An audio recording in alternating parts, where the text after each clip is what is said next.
बिस्मिल्लाहिर्रहमानिर्रहीम नहमदुहु व नुसल्ली अला रसूलिहिल करीम अम्मा बाद फ़अऊज़ु बिल्लाहि मिनश शैतानिर रजीम बिस्मिल्लाहिर्रहमानिर्रहीम। आज हम अरबी पंजुम की किताब तिरमिज़ी सानी पढ़ेंगे इंशाअल्लाह। तो देखिए, हमने तिरमिज़ी सानी में क्या पढ़े थे? बाबू मा जाअ फ़ी जुलूदिल मैतती इज़ा दुबिगत। बाबू मा जाअ फ़ी जुलूदिल मैतती इज़ा दुबिगत। मुर्दार की खाल रंगने से पाक हो जाती है। मुर्दार जानवर की खाल रंगने से क्या हो जाती है? पाक हो जाती है। हम पढ़ रहे थे। तो देखिए, हमने उसमें क्या पढ़े थे कि मुर्दार खाल जो गैर माकुलुल लहम हो, यानी जो नहीं खाया जाने वाला हो, या माकुलुल लहम यानी जो खाया जाने वाला हो, उन तमाम जानवरों की खाल जब उस पर दिबागत दे दी जाती, जब उसको रंग दिया जाता, तो वो क्या हो जाता है? पाक हो जाती है। लेकिन खिंजीर का इस्तिस्ना किया गया है।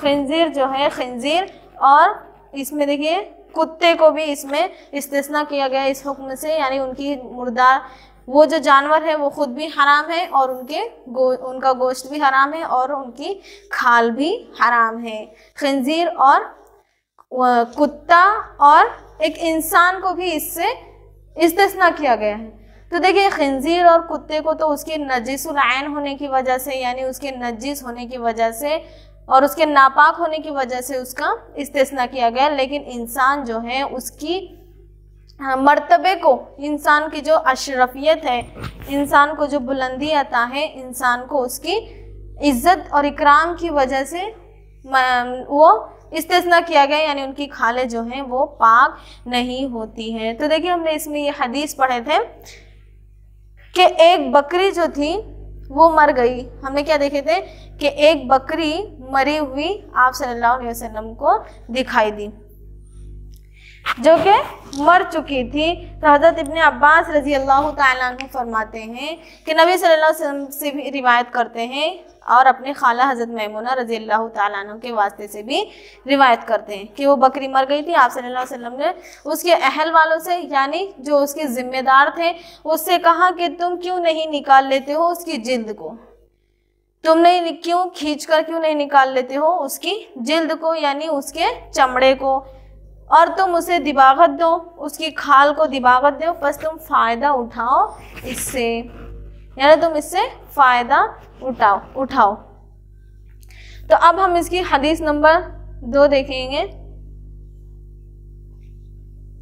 हद्दसना कुतैबतु हद्दसना सुफियान इब्न उयैना व अब्दुल अजीज इब्न मुहम्मद अन ज़ैद इब्न अस्लम अन अब्दुर्रहमान इब्न वाला अन इब्न अब्बास क़ाल क़ाल रसूलुल्लाहि सल्लल्लाहु अलैहि वसल्लम अय्युमा इहाबिन दुबिगा फ़क़द तुहिरा। अय्युमा इहाबिन दुबिगा फ़क़द तुहिरा, यानी देखिए, हज़रत इब्ने अब्बास रज़ी अल्लाह तआला अन्हु रिवायत फरमाते हैं। अन इब्ने अब्बास क़ाल, हज़रत इब्ने अब्बास रज़ी अल्लाह तआला अन्हु रिवायत फरमाते हैं कि नबी करीम सल्लल्लाहु अलैहि वसल्लम ने इरशाद फरमाया, क़ाल रसूलुल्लाह सल्लल्लाहु अलैहि वसल्लम, रसूल सल्लल्लाहु अलैहि वसल्लम ने इरशाद फरमाया, अय्युमा इहाबिन दुबिगा फ़क़द तुहिरा। अय्युमा यानी जो कोई भी खाल, जो कोई भी कच्ची खाल रंग दी जाए, दुबिगा दिबागत दी जाए। दुबिगा फ़ेल मजहूल है। अगर दिबागत उसको दे दिया गया हो, कच्ची खाल, जो मुर्दार की जो खाल होती है, अगर उसे दिबागत दे दिया गया हो, तो फ़क़द पस तहक़ीक़ के तहूरा क्या हो जाती है? वो यकीनन पाक हो जाती है। तहूरा पाक हो जाती है। तो देखिए, गैर माकुलुल लहम जानवरों की खाल को यह हदीस शामिल है या नहीं, यानी गैर माकुलुल लहम यानी जो जानवरों के गोश्त हम नहीं खाते हैं, क्या उनको भी यह हदीस शामिल है कि जिन जानवरों का गोश्त जो हम नहीं खाते हैं, क्या उनकी खाल से हम फ़ायदा उठा सकते हैं या नहीं? तो देखिए, इसमें इख्तिलाफ है। हज़रत इसहाक ने नज़र बिन शुमैल का कौल लिया है। वो फरमाते हैं कि इहाब माकुलुल लहम की कच्ची खाल को कहते हैं। ये आप कैसे कहते हैं? माकुलुल लहम की कच्ची खाल को। यहाँ बस गैर माकुलुल लहम की क्या कहे, खाल से इंतिफा जायज़ नहीं है। गैर माकुल लहम की खाल से फ़ायदा उठाना जायज़ नहीं है। हज़रत इसहाक ने नज़र बिन शुमैल का कौल लिया है। ना रंगने से पहले, ना रंगने के बाद। ना रंगने से पहले उनसे फ़ायदा उठा सकते हैं हम, और ना रंगने के बाद। और दीगर अइम्मा फरमाते हैं कि इहाब जो है, यहाँ पे अय्युमा इहाबिन जो दिया हुआ, इहाब जो है मुतलक कच्ची खाल को कहते हैं। यानी कोई भी कच्ची खाल हो, गैर माकुलुल लहम हो या फिर माकुलुल लहम हो, यानी खाई जाने वाली, जिस जानवर का हम गोश्त खाते हैं उसकी खाल हो, या फिर हम जिसका गोश्त नहीं खाते यानी गैर माकुलुल लहम जानवर की खाल हो, तो मुतलक कच्ची खाल को कुछ आइम्मा फरमाते हैं कि मुतलक कच्ची खाल को इहाब कहा जाता है। इहाब जो है मुतलक कच्ची खाल को कहते हैं, ख्वाह माकुलुल लहम हो या गैर माकुलुल लहम हो, मजबूहा की हो या गैर मजबूहा। मजबूहा यानी जिसको जुबा किया गया हो या बगैर जुबा किए हुए जानवर की हो। ये हदीस जो है यह हदीस जो है हर खाल को शामिल है और हर खाल के दिबागत से पाक हो जाती है। हर खाल जो है दिबागत से पाक हो जाती है। यानी अय्युमा इहाबिन दुबिगा फ़क़त तुहिरा, यानी जो कोई भी खाल रंग दी गई वो यकीनन पाक हो गई। तो इहाबिन जो है हर एक खाल को कहा जाता है मुतलक कच्ची खाल, यानी कोई भी खाल हो, माकुलुल लहम हो या गैर माकुलुल लहम हो, मजबूहा हो या गैर मजबूहा हो, तमाम खालों को कहते हैं। ये हदीस जो है हर एक खाल के लिए कही गई है, वो गैर माकुलुल लहम हो या माकुलुल लहम हो। तो देखिए, वक़ाल शाफ़िई अय्युमा इहाबिन दुबिगा फ़क़त तहुरा इल्लल कल्बा वल खिंजीर। और क़ाल शाफ़िई, हज़रत शाफ़िई रहमतुल्लाह अलैह फरमाते हैं कि जो कोई भी कच्ची खाल दुबिगा दिबागत दी गई, फ़क़द तहुरा पस तहक़ीक़ के वो पाक हो गई, इल्लल कल्बा वल खिंजीर, मगर कुत्ते के और खिंजीर जो दोनों जानवर हैं उनकी खालों को अगर रंग भी दिया जाए तो वो पाक नहीं होंगी। हज़रत शाफ़िई रहमतुल्लाह अलैह फरमाते हैं कि इनकी खाल को अगर रंग भी दिया जाए, इनकी खाल को अगर दिबागत भी दी जाए तो वो पाक नहीं होंगी। इल्ला हर्फ इस्तिस्ना है, अलकल्बा वल खिंजीरा मुस्तस्ना मिन्हु। इल्ला जो है हर्फ इस्तिस्ना है, अलकल्बा वल खिंजीर मुस्तस्ना मिन्हु। तो देखिए, इल्ला कहकर यानी कुत्ते को और खिंजीर को इस हदीस से इस्तिस्ना कर दिया गया, इस हदीस से अलग कर दिया गया है। यानी कुत्ता और खिंजीर जो दोनों ऐसे जानवर हैं कि अगर उन्हें दिबागत भी दे दी गई तो वो दोनों पाक नहीं होंगे, उनके नजिसुल ऐन होने की वजह से है। ये किस वजह से? यानी कुत्ता और खिंजीर के जानवर जो हैं वो जो उनकी खाल क्यों नहीं पाक होंगी? उनके नजिसुल ऐन होने की वजह से, उनके नापाक होने की वजह से, और उसका गोश्त भी हमारे लिए हराम है, गैर माकुलुल लहम, यानी नहीं खाते हम वो गोश्त, तो उसकी खाल भी हराम है और जायज़ नहीं है, दिबागत देने के बाद भी पाक नहीं होती है।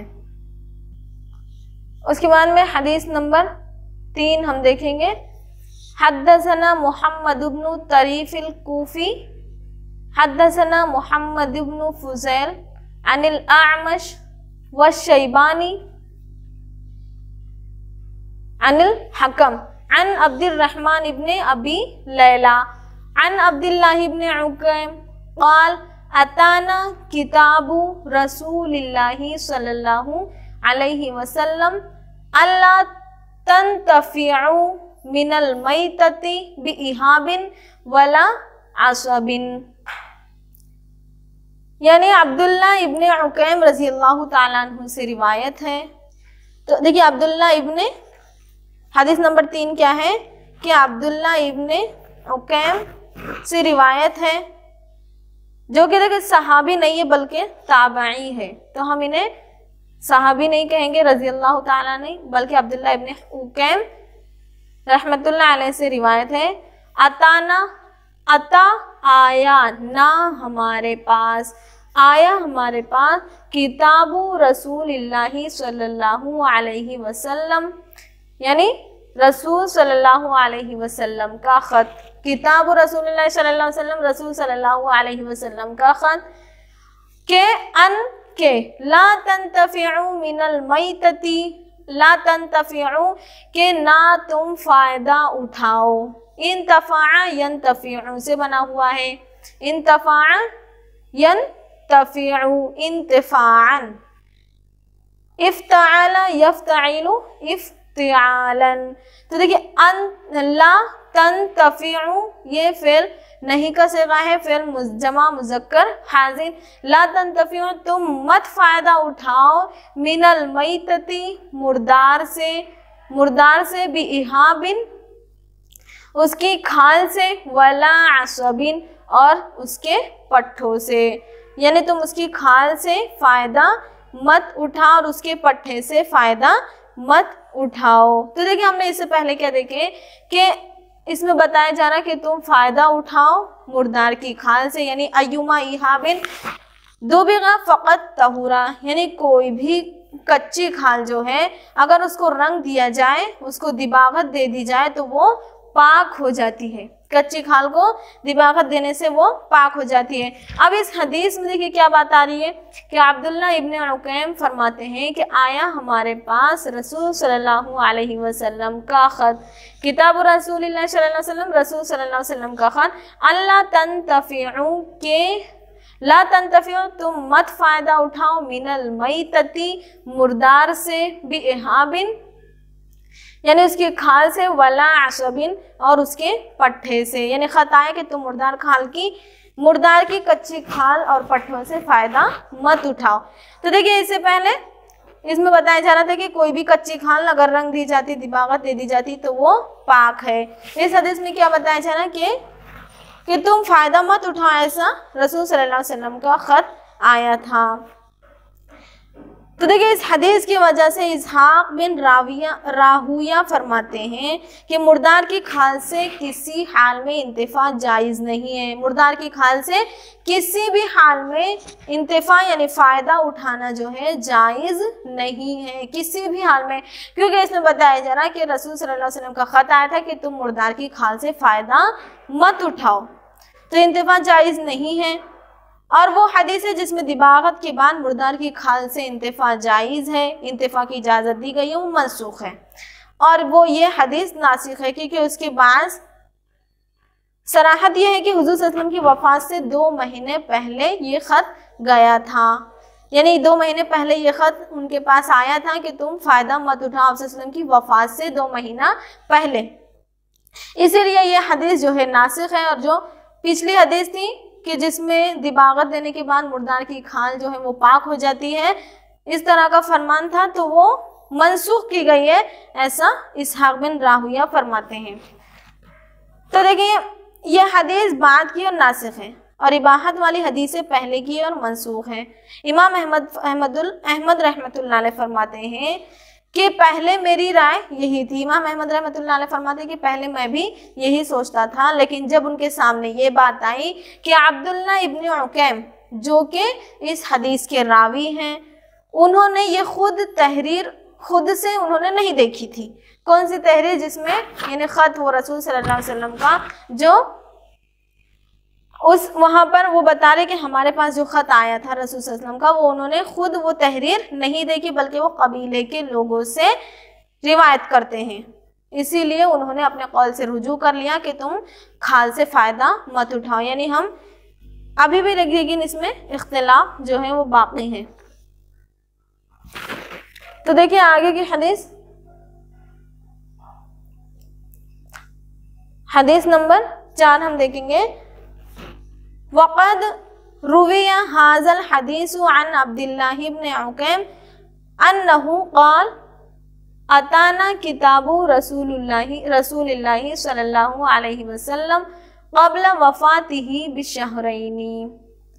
और तहक़ीक़ के रिवायत किया गया, वक़द रुविया और तहक़ीक़ के रिवायत किया गया, हाज़ल हदीस इस हदीस को अब्दुल्ला इब्न उकैम के ज़रिए से। तहक़ीक़ के रिवायत किया गया ये हदीस जो है अब्दुल्ला इब्न उकैम से, जो उन्होंने फरमाया अन्नहु के हु उन्होंने क़ाला फरमाया, अता ना आया हमारे पास, अता आया ना हमारे पास, किताबु रसूलिल्लाहि सल्लल्लाहु अलैहि वसल्लम, यानी रसूल सल्लल्लाहु अलैहि वसल्लम का ख़त, यानी वो वही हदीस बयान की जा रही वापस से कि रिवायत किया गया इस हदीस को अब्दुल्ला इब्न उकैम रज़ी अल्लाह रहमतुल्लाह अलैह से कि आया उनके पास ख़त क़ब्ल पहले वफ़ात ही, उनके वफ़ात के बिशहरैनी 2 महीना, यानी 2 महीने पहले वफ़ात के ये ख़त जो है हमारे पास आप सल्लल्लाहु अलैहि वसल्लम का आया था कि तुम मुर्दार के खाल से और उसके पट्ठों से फ़ायदा मत उठाओ। ये 2 महीने पहले आया था, लेकिन जो है अब्दुल्ला इब्न उकैम ने खुद ये तहरीर नहीं देखी थी, बल्कि वो कबीले के लोगों से बयान करते थे, इसीलिए इनके कौल से मुराजात फरमा लिया गया। आज की हदीस हमारी यहीं पर मुकम्मल होती है। आखिर दावाना अनिल हम्दुलिल्लाहि रब्बिल आलमीन।